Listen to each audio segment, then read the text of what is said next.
Мен укканга караганда бир курдай эки сопу жолдо баратыптыр. Бирөөсүнүн жанында сокур тыйыны жок экен. Экинчисинде 5 динары болот. Жакыр сопу кайда барбасын тайманбайт, өзүн коопсуз сезет, коркунучтуу жайларда камырабай уктайт, көңүлү каалагандай шатма-шат жүрөт. 5 динары бар сопу түнкүсүн коркуп уктабайт, бирок шеригин таштабайт. Алар кыдырып жүрүп, өтө коркунучтуу 9 жолдун тоомундагы кудукка келишет. Акчасыз сопу тамак жегенден кийин ширин уйкуга кирет.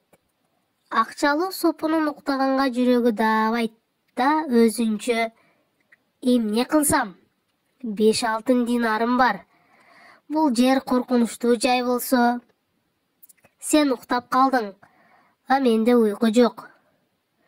Уктай да албаймын, кетип да кала албайм, деп күбүрөнөт.